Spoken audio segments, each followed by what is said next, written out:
இப்போ இந்த அஸ்மா ரலியல்லாஹு இருக்காங்களா, ரொம்ப துணிச்சல் மிக்கவங்க. அதுவும் ரசூலுல்லாஹ்ட்ட கேள்வி கேட்கறது, அந்த கேள்விக்கு பதிலை பெற்றுக்கொள்வதில் ரொம்ப அவங்களுக்கு பிடிக்கும். அப்படி ஒரு நாள் கேட்டார்கள் ரசூலுல்லாஹ் இடத்திலே அந்த பெண்மணி கேட்டாங்க, இன்னி வாஃபிதத்துன் நிசாஇ இலைக யா ரசூலல்லாஹ், அல்லாஹ்வின் திருத்துதர்களே, நான் பெண்கள் புறத்திலிருந்து நான் வந்திருக்கிறேன். எல்லா பெண்களும் சார்பாக சில கேள்வி கேட்க உங்கள்கிட்ட வந்திருக்கிறேன். அவங்களுடைய பிரதிநிதியாக வந்திருக்கிறேன். இப்போ நான் உங்கள்ட்ட ஒரு கேள்வி கேட்டாகணும். ரசூலுல்லாஹ் கேளுங்களம்மான்னாங்க. சொன்னாங்க, ரப்புர் ரிஜாலி வ ரப்புன் நிசாஇ அல்லாஹ். நபியே, ஆண்களுடைய ரப்பும் பெண்களுடைய ரப்பும் அல்லாஹ் தானேன்னாங்க. ரசூலுல்லாஹ் சொன்னாங்க, ஆமாம் அப்படின்னாங்க. அதில் என்ன தனித்தனியாவா? ஆண்களுக்கு தனி ரப்பு, பெண்களுக்கு தனி ரப்பு என்றா இருக்கிறது?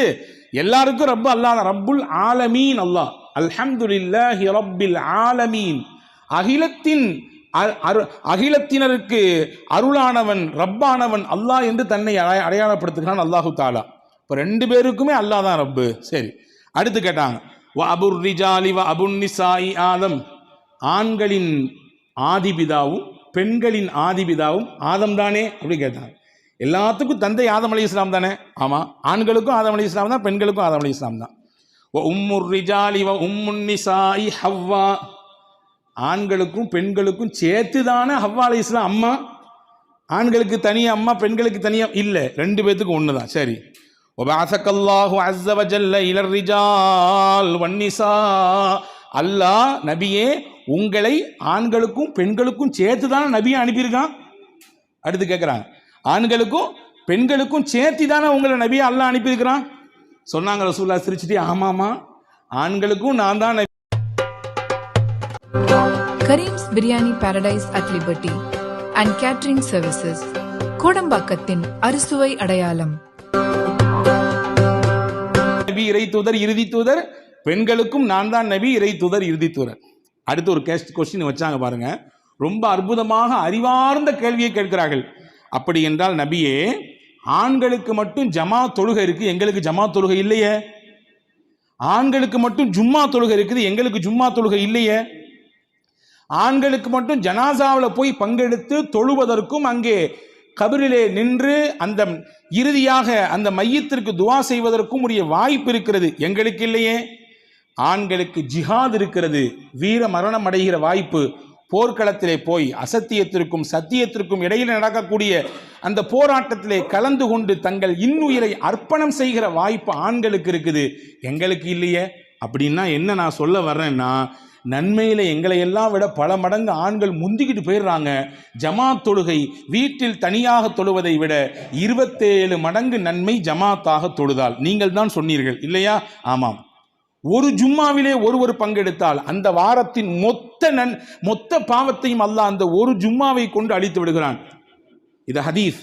இதை வாங்கிட்டு உள்வாங்கி வச்சுக்கிட்டு வாரம் வாரம் மட்டும் மொத்தத்தையும் அழிச்சுக்கலாம் நினைச்சு நம்ம தப்பு கணக்கு போட்டக்கூடாது. அது வேற கதை. தப்பு கணக்கு போட்டு நாம் இதை சரி செய்து விடக்கூடாது. ஆனால் அந்த பெண்கள் சொல்கிறார்கள், ஒட்டுமொத்த நன்மைகளையும் பெறுவதற்கு, பாவங்களை அழிப்பதற்கு ஜும்மா இருக்கிறது. ஆமாம். ஒருவர் ஜனாசாவிலே பங்கெடுத்தால் 2 கீராத் நன்மை. 2 கீராத். நபியே, ஒரு கீராத்னா என்ன? உஹது மலை அளவு நன்மை. ரசூலுல்லாஹ் சொன்னாங்க 2 உஹது மலை அளவுக்கு. உஹது மலை என்றால் என்ன என்பதை மதீனத்துக்கு போன மக்களிடத்திலே கேளுங்கள். பறந்து விரிந்து காணப்படுகிற, கண்ணு கட்டிய தூரம் விரிந்து நிற்கிற மலை. அந்த ஒரு மலையின் நன்மையே ஒட்டுமொத்த நம் வாழ்க்கைக்கும் போதும். 2 மலை நன்மை கிடைக்கும் ஜனாசாவில் பங்கெடுப்பவருக்கு, அதுவும் ஆண்களுக்கு. அல்லாவின் பாதையிலே ஷஹீதாகிற பாக்கியம் சொல்லவே தேவையில்லை. அல்லாவின் ரசூல் பிரியப்பட்ட ஒரு மகத்தான ஒன்று ஷஹாதத் என்பது. எக்கச்சக்கமான சஹாபாக்கள் வலிமார்கள் நேசித்தது ஷஹாதத்தை. இது எல்லாம் ஆண்களுக்கு மட்டும் ஹோல்சேலாக கொடுத்தது எங்களுக்கு ஒன்றும் கிடையாதா? அந்த அம்மா கேட்டாங்க, எங்களுக்கு ஒன்றும் கிடையாதா? நீங்கள் எங்களுக்கும் நபி தான், அவங்களுக்கும் நபி தான். ரசூல் அந்த கொஸ்டினை வாங்கிட்டு சஹாபாக்களை பார்த்து திரும்பி கேட்டாங்க, எவ்வளவு அறிவார்ந்த கேள்வி கேட்குது பார்த்தீங்களா அந்த அம்மா, எவ்வளவு அறிவார்ந்த கேள்வி கேட்குறாங்க பார்த்தீங்களா என்று சொல்லிட்டு நபி ஸல்லல்லாஹு அலைஹி வஸல்லம் அன்னவர்கள் அழகாக சொன்னார்கள், அஸ்மா, நீங்கள் இது உங்களுடைய கேள்வியாக இருந்தாலும் சரி, அல்லது பெண்கள் தரப்பிலிருந்து இதை நேரடியாக உங்கள் வாயிலாக அவர்கள் கேட்டு விட்டாலும் சரி, நான் மொத்தத்திற்கும் சேர்த்து ஒரு பதில் சொல்ல போகிறேன். ஆண்கள் சம்பாதிக்கிற இந்த அனைத்து தலத்தின் நன்மைகளை உங்களாலும் பெற்றுக்கொள்ள முடியும். ஜமாத் தொழுகையின் நன்மை உங்களுக்கும் கிடைக்கும், ஜும்மாவின் நன்மை உங்களுக்கும் கிடைக்கும், ஜனாசாவில் பங்கெடுக்கும் நன்மை உங்களுக்கும் கிடைக்கும், வீர மரணம் அடைகிற ஷஹாதத்தின் நன்மை உங்களுக்கும் கிடைக்கும் சொல்லிட்டு சொன்னாங்க, யாருக்கு கிடைக்கும் என்றால், எந்த பெண் தன் கணவனுக்கு சிறந்த துணைவியாக இருந்து அவரை மகிழ்விக்கக்கூடிய விதத்திலே எந்த குறைவும் வைக்காமல் அவருடைய நாட்டத்துக்கு உட்பட்ட விதத்திலே அல்லாவும் ரசூலும் விரும்புகிற விஷயத்திலே அவருக்கு மாறு செய்யாமல் இருக்கக்கூடிய அந்த விஷயத்திலே கவனத்தோடு இருப்பாரேயானால் அந்த பெண்களுக்கு அல்லாஹ் இதை எல்லாத்தையும் சேர்த்து மொத்தமாக கொடுத்துட்றான் அப்படின்னு சொல்லிட்டு இன்னொரு செய்தியும் சொன்னாங்க. ஒரு பெண் கர்ப்பமுற்ற காலத்திலிருந்து அந்த கர்ப்பத்தை இறக்கி வைக்கக்கூடிய காலம் வரை அல்லாஹ் உலகத்திலேயே யாருக்கும் இந்த பெரிய நன்மையை தரவில்லை, அந்த பெண்ணுக்கு மட்டும் கொடுக்கிறான். இரவெல்லாம் நின்று வணங்கிய நன்மையையும் பகலெல்லாம் நோன்பு நோற்ற நன்மையும் அல்லாஹ் தருகிறான். இது எந்த ஆண்கள் முட்டி போட்டாலும் கிடைக்காத நன்மை, இது பெண்களாகிய உங்களுக்கு மட்டுமே கிடைக்கும் என்று பெருமான் நபி ஸல்லல்லாஹு அலைஹி வஸல்லம் சொன்னதாக நாம் ஹதீஸிலே பார்க்கிறோம். நான் சொல்ல வரும் செய்தி, இவ்வளவு பெரிய பாக்கியத்தை எது பெற்றுக் கொடுத்தது என்றால் அந்த அஸ்மா ரலியல்லாஹு தஆலா அன்ஹா என்ற பெண்மணியினுடைய அந்த அற்புதமான கேள்வியும் அந்த மார்க்க தேடலும் தான். ரசூலுல்லாஹ் இப்படி பெண்கள்கிட்ட பேசியிருக்காங்க, மார்க்க விஷயமா அதிகமாக உங்களுக்கு சொல்லி கொடுத்துருக்குறாங்க. அது மட்டுமல்ல, ஒரு பெண் அல்லாவிற்கு விருப்பமான பெண்ணாக, ஒரு பெண் அல்லாவின் தூதருக்கு துவாவை பெற்ற பெண்ணாக எப்படி ஆகுவாள், எதன் மூலமாக அவளால் ஆக முடியும் என்பதற்கு அழகான 3 அடையாளங்களை சொன்னார்கள். பெண் பிள்ளையை பெற்றெடுத்திருக்கக்கூடிய பெற்றோர்களே, அருமை சகோதரர்களே, தங்களுடைய மனைவிமார்களோடு இல்லறத்திலே வாழ்ந்து கொண்டிருக்கக்கூடிய கணவன்மார்களே, சகோதரிகளோடு வாழ்ந்து கொண்டிருக்கக்கூடிய சகோதரன்மார்களே, நாம் எல்லோரும் நம் வீட்டிலே இருக்கக்கூடிய நம் பிள்ளைகளுக்கும் மனைவிமார்களுக்கும் சகோதரிகளுக்கும் தாய்மார்களுக்கும் சொல்லித்தர வேண்டிய, உருவாக்க வேண்டிய 3 முக்கிய பண்பு பெருமானா ஸல்லல்லாஹு அலைஹி வஸல்லம் சொன்னார்கள்.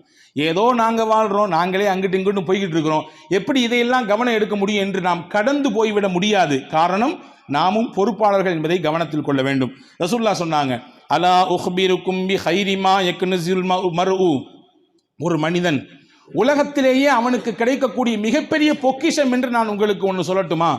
உலகத்தில் எதை ஒரு மனிதன் பெரும் பொக்கிஷமாக கருதுகிறான்? தனக்கு கிடைத்த பதவியவா, அல்லது தன்னிடத்தில் இருக்கக்கூடிய திரண்ட செல்வத்தையா, அல்லது தன்னிடத்தில் இருக்கக்கூடிய ஆளுமை திறனையா, அல்லது ஊரும் உலகமும் போற்றுகிற ஆற்றலையா? எதுவுமே கிடையாது. ஒரு மனிதனுக்கு உலகத்தில் கிடைக்கிற பெரும் பாக்கியம் என்னவென்றால், ரசூல் சொன்னாங்க, அல் மர்அத்து ஸாலிஹா, ஒரு நல்லொழுக்கம் உள்ள ஒரு பெண் தனக்கு மனைவியாக கிடைப்பது. நாங்கள் ஒரு நல்லொழுக்கம் உள்ள ஒரு பெண் தனக்கு மனைவியாக கிடைப்பது சொல்லிட்டு சொன்னாங்க, ஒரு பெண் நல்லொழுக்கம் மிக்கவள் என்பதற்கு 3 அடையாளங்கள் இருக்கிறது. இந்த 3 அடையாளத்தோடு நம்முடைய வீட்டு பிள்ளைகளை உருவாக்க வேண்டிய கடமை நமக்கு இருக்கிறது. ரசூலுல்லாஹ் சொன்னாங்க, இன்னலர இலைஹா சர்ரத்துஹு வ இன்னமரஹா அதாஅத்துஹு வ இன் காப அன்ஹா ஹஃபிதத்துஹு. கணவன் தன் மனைவியை அன்பொழுக பார்த்தால் அந்த பெண் தன் கணவனை திருப்திப்படுத்துவாள், சந்தோஷப்படுத்துவாள். இது முதல் பண்பு. சொன்னாங்களா இல்லையா ரசூலுல்லாஹ்? ஒரு கணவனோடு ஒரு பெண் கோவித்து கொண்டு இரவை கழித்தால் அவர் அழைக்கிறார், ஆனால் அதை பெரிதுபடுத்தவில்லை, உதாசீனப்படுத்துகிறாள். அந்த இரவு மட்டும் அந்த பெண் அதிருப்தியோடு, தன் கணவனின் அதிருப்தியோடு உறங்கச் செல்கிறாள். நீங்க கவனிக்கணும், நல்லதா, நல்ல செய்தி தான், பொம்பளைகளுக்கு நிறைய சொல்லுங்க அப்படின்னு சொல்லக்கூடாது. இந்த மாதிரியான நிலைப்பாட்டில் நம்முடைய மனைவிமார்களை நாம் ஆக்கிவிடக்கூடாது, தள்ளிவிடக்கூடாது. ரசூலுல்லாஹ் சொன்னாங்க, அந்த ஒரு இரவு அவள் அதிருப்தியோடு உறங்கினால் மறுநாள் காலை விடியும் வரை லஅனத்துல் மலாயிக, மலக்குமார்களின் சாபம் அந்த பெண்ணுக்கு விழுந்து கொண்டே இருக்கும். வம்பா போ, நாசமா போ, வீணா போயிரு என்று மலக்குமார்கள் அந்த பெண்ணை சபிப்பார்கள் என்று அன்பு தூதர் அருமை நபி ஸல்லல்லாஹு அலைஹி வஸல்லம் சொன்ன செய்தியை நாம் பார்க்க வேண்டும். எனவே ஒரு கணவன் அன்பொழுக தன் மனைவியை பார்க்கிறார், ஆசை வார்த்தையிலே தன்னுடைய தேவையை கேட்கிறார். அந்த பெண் என்ன செய்ய வேண்டும்? அவரை சந்தோஷப்படுத்த வேண்டும். 1. 2வது சொன்னாங்க, வஇன்னமரஹா அதாஅத்துஹு, அந்த பெண்ணை இந்த கணவன் சில விஷயங்களிலே, மார்க்க விஷயங்களிலே அல்லது குடும்பங்களுடைய நலவு சார்ந்த விஷயங்களிலே, அல்லாஹ் ரசூலுக்கு மாற்றம் செய்யாத விஷயங்கள், இந்த வார்த்தை நல்லா கவனிக்கணும், அல்லாஹ் ரசூலுக்கு மாற்றம் செய்யாத விஷயங்களிலே அவர் சொல்லுகிறார், இதற்கு இசைப்பட்டு அவள் நடந்து கொள்வாள், முரண்டு பிடிக்க மாட்டாள், எதிர்த்து நிற்க மாட்டாள். உங்களுக்கு மட்டும்தானா? எனக்கும் ஈக்குவல் இருக்குது இந்த வீட்டில். நீங்க எப்படியோ அந்த மாதிரி தான் நானும். நீங்களும் சம்பாதிக்கிறீங்க, நானும் சம்பாதிக்கிறேன். உங்களுக்கும் மாதாந்திர வருமானம் இருக்குது, எனக்கும் மாதாந்திர வருமானம் இருக்குது. இந்த வீட்டில் நமக்கு 2 பேர்த்துக்கும் சரி பாதி நிகர் இருக்கிறது என்று முரண்டு பிடித்து வாதம் செய்ய மாட்டால், மார்க்க விஷயத்திலும் குடும்பத்தின் நலவு விஷயத்திலும் அல்லாஹ் ரசூலுக்கு மாறு செய்யாத விஷயங்களிலே தன் கணவனின் உத்தரவுகளுக்கு அவள் இசைப்படுவாள். 2. 3 சொன்னாங்க, அந்த கணவன் அந்த பெண்ணை விட்டு மறைந்து விட்டால், வெளியே போய்விட்டால், வெளியூருக்கு பயணப்பட்டு விட்டால், வேலை நிமித்தமாக வெளிநாடுகளுக்கு போய்விட்டால், அந்த கணவனால் கிடைக்கப்பட்ட பிள்ளைகளையும் பொருளாதாரத்தையும் இந்த எல்லாத்தையும் விட மேலாக இருக்கக்கூடிய தன்னுடைய அடையாளமாக இருக்கக்கூடிய கற்பையும் பேணி பாதுகாத்து தன்னை பயபக்தியோடு அமைத்துக் கொள்வாள். இந்த 3 பண்பு யாரிடத்தில் இருக்கிறதோ அவளே சாலிகான மனைவி, சாலிகான பெண். இந்த பெண்ணை ஒருவர் உலகத்திலே முடிப்பதற்கு வாய்ப்பு கிடைத்தது என்றால் அதைவிட பெரும் சொத்து, பெரும் பாக்கியம் வேறொன்றும் இல்லை என்று அன்னலம் பெருமானார் ஸல்லல்லாஹு அலைஹி வஸல்லம் சொன்னார்கள். அன்பர்களே, இன்றைக்கு நம்முடைய பிள்ளைகளுக்கு பெண் தேடுகிறோம் அல்லது பெண் பிள்ளைகளுக்கு மாப்பிள்ளை தேடுகிறோம். எதை அளவுகோலாக வைக்கிறோம்? வெளியங்கத்தில் சொல்லிக்குவோம், கஷ்டம் இருந்தாலும் பரவாயில்ல நம்ம முடிச்சுக்கலாம். ஆனால் ஏதோ ஒரு இடத்திலே ஏதோ ஒன்று நம்மை தடுக்கிறது, நிப்பாட்டுகிறது. என்னன்னு தெரியல. ஆனால் ஒரு விஷயத்தை புரியுங்க, ரசூலுல்லாஹ் சொன்னாங்க, உலகத்திலே பெண் பிள்ளைகள் 4 விஷயத்திற்கு மனம் முடித்து கொடுக்கப்படுவார்கள். நீ மாலிஹா, அந்த பெண்ணிடத்தில் இருக்கக்கூடிய திரண்ட சொத்து, நல்ல வசதி வாய்ப்பு. ஒலி ஜமாலிஹா, அந்த பெண் பெற்றிருக்கக்கூடிய பேரழகு. ஒலி ஹசபிஹா, அந்த பெண் பிறந்த குடும்பத்திற்கே இருக்கக்கூடிய பாரம்பரியம். ஒரு பெரிய குடும்பங்க, நல்ல ஊர்ல ஓஹோன்னு வாழ்ந்த குடும்பம். ரசூலுல்லாஹ் 4 சொன்னாங்க, லி தீனிஹா, அந்த பெண்ணிடத்தில் இருக்கிற மார்க்கப்பற்று நல் ஒழுக்கம். சொல்லிட்டு சொன்னாங்க, ஆண் மகனே அல்லது ஆண் பிள்ளையை பெற்றெடுத்த பெற்றோர்களே, உங்கள் பிள்ளைக்கு மார்க்கத்தை அளவுகோலாக வைத்து பெண் தேடுங்கள். இது கிடைச்சா எல்லாமே கிடைச்சிடும். இது இல்லை அப்படின்னா முன்னாடி 3 இருந்தும் எந்த புண்ணியமும் இல்லை. அழகு இருக்குது, அறிவு இருக்குது, ஆற்றல் இருக்குது, பெரிய குடும்பம், நல்ல ஓஹோன்னு உள்ள குடும்பம், பெரிய சொத்து பத்துக்கு அதிபதி அவர்கள். ஆனால் மார்க்கப்பற்று இல்லை, நல்லொழுக்கம் இல்லை. எத்தனை இடங்களிலே கேள்விப்படுகிறோம், கண்ணீர் சிந்துகிறோம் இல்லையா? எனவேதான் ரசூல் சொன்னார்கள், தீனை நீங்கள் அளவுகோலாக வையுங்கள், மார்க்கப்பற்றை அளவுகோலாக வையுங்கள். அதை வைத்தால்தான் அதனுடைய சூட்சுமம் என்னது ரசூலுல்லாஹ் ஏன் சொல்றாங்கன்னா, அது இருந்ததென்றால் உங்கள் சந்ததியின் மொத்தத்திற்கும் அது கிடைத்துவிடும். அது இல்லைன்னா மொத்த சந்ததிக்கும் எதுவும் கிடைக்காது. ஏன்னா அங்கிருந்து தான் உங்களுடைய நஸ்ல் துவங்குகிறது, உங்களுடைய அடுத்த தலைமுறை துவங்குகிறது. அந்த பெண்ணினுடைய மடியிலிருந்து தான். அங்கே மார்க்கப்பற்றும் இறையச்சமும் மிகுந்த அல்லாஹ்வின் அச்சமும் இருக்கும் பட்சத்திலே உங்களுக்கு பிறக்கிற எல்லா சந்ததிக்கும் அது அப்படியே வந்துகிட்டே இருக்கும். தொடர்ச்சியாக அது பின்னால் வந்து கொண்டே இருக்கும். அங்கே இல்லாத பட்சத்திலே அல்லாஹ் பாதுகாக்க வேண்டும், உங்கள் சந்ததிகளுக்கே அந்த நசீபு கிடைக்காது என்று பெருமானார் ஸல்லல்லாஹு அலைஹி வஸல்லம் உணர்த்துகிறார்கள். எனவே அன்புக்குரிய சகோதரர்களே, இதை நம்முடைய பெண்களுக்கு சொல்லித்தர வேண்டிய அவசியமும் தேவையும் இருக்கிறது. ஏன்னா பிள்ளைகள் வளர்ப்பிலே அதீத கவனம் எடுக்கக்கூடியவர்கள், ரொம்ப அதிகமாக அந்த பிள்ளைங்களோட நேரத்தை ஸ்பெண்ட் பண்ணக்கூடியவங்க யாருன்னா பெண்கள் தான். நம்ம 4 இடத்துக்கு போகிறோம், வெளியே போகிறோம், வேலை நிமித்தமாக போகிறோம், வியாபாரத்துக்கு போகிறோம், தொழிலுக்கு போகிறோம், வெளிநாடுகளுக்கு போகிறோம். பிள்ளைகளோடு அதிக நேரம் இருக்கக்கூடியவர்கள் பெண்கள். அவர்களுடைய சின்ன சின்ன விஷயங்களையும் கவனிக்கக்கூடியவர்கள் பெண்கள். அந்த கவனித்ததோடு இல்லாமல் மார்க்கத்தையும் லேசாக உள்ளே செலுத்த வேண்டிய பொறுப்பும் கடமையும் ஆண்களை விட சொல்ல போனால் 1 படி மேலாக, 1 இன்ச்சு மேலாக பெண்களுக்கு கூடுதல் இருக்கிறது என்பதை நாம் கவனத்தில் கொள்வோம். இமாம் முகாத்தில் அப்படின்னு சொல்லி ஒரு பெரிய அறிஞர் பெருமகனார் இருந்தார். அப்பாசிய ஹலீஃபாவிலே அபு ஜாஃபருல் மன்சூர் அப்படின்னு ஒரு பெரிய அரசர், அவருடைய ஹலீஃபா. அவர் ஒரு நாள் சந்திக்கிறதுக்காண்டி முகாத்தில் ரஹ்மத்துல்லாஹ் பெரிய பேரறிஞர் இவர் அந்த அரசரை சந்திக்க வர, அரசர் கேட்டார், ஏதாவது எனக்கு நீங்கள் உபதேசம் செய்யுங்களேன். நான் பெரிய அரசன் தான், ஆட்சி அதிகாரம் எல்லாம் இருக்குது, இருந்தாலும் நீங்கள் கல்வியாளர், உங்கள்கிட்ட கல்வி இருக்குது, உங்கள்கிட்ட அறிவு இருக்கிறது, உங்களிடத்திலிருந்து எடுத்துக்கொள்ள வேண்டிய பொறுப்பும் கடமை எனக்கு இருக்குது. என்ற பொறுப்பு இருந்தாலும், அரசு இருந்தாலும், ஆட்சி இருந்தாலும், நான் கட்டளை இட்ட எல்லாரும் என் சொல்ல கேட்குற நிலையில் இருந்தாலும் நான் கண்ணியம் செய்ய வேண்டிய ஆள் நீங்கள், நீ கல்வியாளர், ஏதாவது சொல்லுங்களேன்னு கேட்டாங்க. முகாத்தில் ரஹ்மத்துல்லாஹ் கேட்டாங்க, கேட்டதை சொல்லவா பார்த்ததை சொல்லவான்னு கேட்டாங்க. நான் கேட்டதை சொல்லட்டுமா, நான் பார்த்ததை சொல்லட்டுமா? அபு ஜாஃபர் மன்சூர் சொன்னார், நீங்கள் பார்த்ததையே சொல்லுங்கள், அதுக்கடுத்து கேட்டதை சொல்லுங்கள். அவர் சொன்னார், ஹஸரத் முகாத்தில் ரஹ்மத்துல்லாஹ் சொன்னாங்க, உமர் இப்னு அப்துல் அசீஸ் என்று ஒரு மிகப்பெரிய பேரறிஞர் இருந்தார். இரண்டாம் உமர் என்று வரலாற்றிலே பேசப்படுகிறவர். உமையாக்களுடைய ஹலீஃபாக்கள் ரொம்ப முக்கியமானவர் உமர் இப்னு அப்துல் அசீஸ் ரஹ்மத்துல்லாஹ்.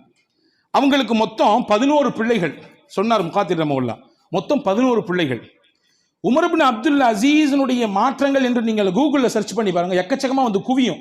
எவ்வளோ பெரிய மாற்றங்களை இந்த சமூகத்துக்கு தந்திருக்கிறார். இன்னைக்கு ஹதீதுகள் எல்லாம் தொகுக்கப்பட்டு நமக்கு பாதுகாப்பாக தரப்பட்டிருக்கிறது என்றால் அதில் முக்கிய பங்கு ஹஜ்ரத் உமர் பின் அப்துல் அசீஸ் ரஹ்மத்துல்லாஹுடைய பங்கு. ரொம்ப பெரிய ஆட்சிக்கு சொந்தக்காரர், நீதமிக்க ஆட்சியை தந்தவர் உலகத்தில். அந்த உமர் பின் அப்துல் அசீஸுக்கு இறக்கும் பொழுது 11 பிள்ளைங்க. அவர் விட்டு சொந்த சொத்து எவ்வளோ தெரியுமா? சொன்னாங்க முகாத்தில் மொல்லா, வெறும் 18 தீனாரு, வெறும் 18 தங்க காசு. அந்த 18 தங்க காசுலையும் 5 தங்க காசு தன்னுடைய கஃபன் தஃபனுக்காக வேண்டி செலவு செய்யப்பட வேண்டும் என்று வசீர் செய்து விட்டார். மிச்சம் இருக்கக்கூடிய தொகை தான் அந்த பிள்ளைகளுக்கு பகிரப்பட்டது. சொல்லிட்டு அடுத்து சொன்னாங்க, அதே போன்று மன்னர்களில் ஒருவராக இருந்தார் ஹிஷாம் இப்னு அப்துல் மலிக். ஹிஷாம் இப்னு அப்துல் மலிக் என்ற ஒரு பெரிய மன்னர் இருந்தார். அவருக்கும் நிறைய பிள்ளைங்க. ஆனால் அவர் விட்டு சென்ற சொத்து எவ்வளவு தெரியுமா?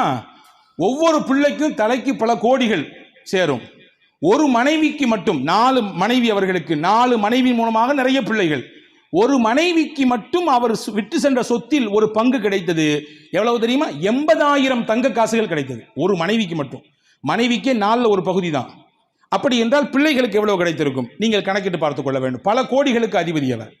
ஆனால் முகாத்தில் ரஹ்மத்துல்லாஹ் சொன்னாங்க, உமர் பின் அப்துல் அசீஸ் ரஹ்மத்துல்லாஹுடைய பிள்ளைகளை நான் பார்த்தேன். அவர்களின் பிந்திய காலங்களிலே அல்லாவின் பாதையிலே ஜிஹாதுக்கு போகக்கூடிய அந்த தியாகிகளுக்கு 100கணக்கான ஒட்டகங்களை அன்பளிப்பாக கொடுத்து அனுப்புவார்கள் உமர் பின் அப்துல் அசீஸ் ரஹ்மத்துல்லாஹுடைய பிள்ளைகள். ஆனால் ஹிஷாம் இப்னு அப்துல் மலிக்கினுடைய பிள்ளைகள் நிறைய சொத்தை கொடுத்துட்டு போனாரு. ஆனால் அந்த பிள்ளைகளிலே பெரும்பகுதி நான் பார்த்தேன், பள்ளிவாசலிலே கையேந்தி கொண்டிருந்தார்கள். பள்ளிவாசலிலே கையேந்தி கொண்டிருந்தார்கள். உமர் பின் அப்துல் அசீஸ் இடத்துல கேட்கப்பட்டது, இவ்வளவு பெரிய ஆட்சிக்கு சொந்தக்காரர் நீங்க, இறக்கும்போது உங்க பிள்ளைங்களுக்கு ஒண்ணுமே விட்டு போலையா? அவர் சொன்னார், இறை அச்சத்தை கொடுத்திருக்கிறேன், அது அவர்களை உயிர்ப்பிப்போடு வாழச் செய்யும், அது எல்லாவற்றையும் அந்த பிள்ளைகளுக்கு கொண்டு வந்து சேர்க்கும் என்று சொன்னார். ஹிஷாம் இப்னு அப்துல் மலிக் செல்வத்தையும் பெரும் சொத்தையும் கொடுத்தார், அல்லாவையும் ரசூலையும் இறையச்சத்தையும் கொடுக்க தெரியாமல் விட்டுவிட்டார். இதுவே அவரின் மொத்த சொத்தையும் அளிப்பதற்கு காரணமாகிவிட்டது. அன்பர்களே, சொல்லும் செய்தி ஒன்றுதான், நம் பிள்ளைகளுக்கு மிகச்சிறந்த வாழ்க்கையை கற்றுத்தர வேண்டிய பொறுப்பு நமக்கு இருக்கிறது. அதிலும் குறிப்பாக கூடுதலாக பெண்களுக்கு இருக்கிறது. இன்றைய கால சூழலிலே பார்க்கிறோம், சமூக வலைதளங்களை திருப்பினால் சின்ன சின்ன பிள்ளைகள், இளவட்ட பிள்ளைகள் மதுவுக்கும் போதைக்கும் கஞ்சாவுக்கும் அடிமையாகி சின்ன சின்ன விஷயங்களுக்காக வேண்டி பெரும் குற்றங்களை செய்யக்கூடிய பட்டியல் நீண்டு வருகிறது. அதை பற்றி தனியாக பேச வேண்டும். இருந்தாலும் சொல்லுகிறேன், இதற்கெல்லாம் எங்கே நாம் தீர்வை தேடுவது என்றால் அல்லாஹ்வின் தூதரிடத்திலும் அல்லாஹ்வின் வேதமாம் அல் குர்ஆனிடத்திலும் தான் நாம் போய் நிற்க வேண்டும். ரசூலுல்லாஹி ஸல்லல்லாஹு அலைஹி வஸல்லம் அவர்கள் சொன்னதை போன்று அதை உணர்ந்து நம்முடைய வாழ்க்கையை நாம் சரியான பாதையிலே அமைத்துக் கொள்ள வேண்டும். குல்லுக்கும் ராயின், நீங்கள் எல்லாருமே பொறுப்பாளர்கள். உங்கள் பொறுப்பை பற்றி அல்லாஹ்விடத்திலே நீங்கள் விசாரிக்கப்பட்டால் என்ன சொல்ல போகிறோம் என்கின்ற பதிலை நீங்கள் தயாரித்துக் கொள்ளுங்கள் என்று அன்னலம் பெருமானார் ஸல்லல்லாஹு அலைஹி வஸல்லம் சொன்னார்கள். ஆக இப்படியான பல விஷயங்களை நாம் கவனப்படுத்துகிறோம். குறிப்பாக நம் இல்லத்தில் இருக்கக்கூடிய பெண்களின் காதுகளுக்கும் அவருடைய உள்ளங்களுக்கும் கொண்டு போய் சேர்க்க வேண்டிய பொறுப்பும் கடமையும் கூடுதலாக ஆண்களுக்கு இருக்கிறது. ஜும்மாவுக்கு வந்தோம், முன்னாடி வந்தோம் அல்லது பின்னாடி வந்தோம், கடைசியில் வந்தோம், ஏதோ 4 செய்தி கேட்டோம் காதில், அப்படி விட்டுட்டு போனோன்றது இல்லாமல் இங்கே சொல்லப்படுகிற செய்திகள் வாங்கிவிட்டால் நல்லதை பகிர்ந்து கொள்ளக்கூடிய சிறந்த ஆற்றலும் பக்குவமும் நமக்கு நிறைவாக இருக்க வேண்டும். அதுதான் நல்லோர்களின் அடையாளம் என்று நபிகள் பெருமானார் ஸல்லல்லாஹு அலைஹி வஸல்லம் நமக்கு சொல்லித் தந்தார்கள். அப்படிப்பட்ட சிறந்த வாழ்க்கை வாழ்வதற்கு உங்களுக்கும் எனக்கும் எல்லா மக்களுக்கும் வல்ல அல்லாஹ் தௌஃபீக் செய்வானாக. ஆமீன். வாஹிரு தஅவானா அனில் ஹம்துலில்லாஹி ரப்பில் ஆலமீன். அஸ்ஸலாமு அலைக்கும்.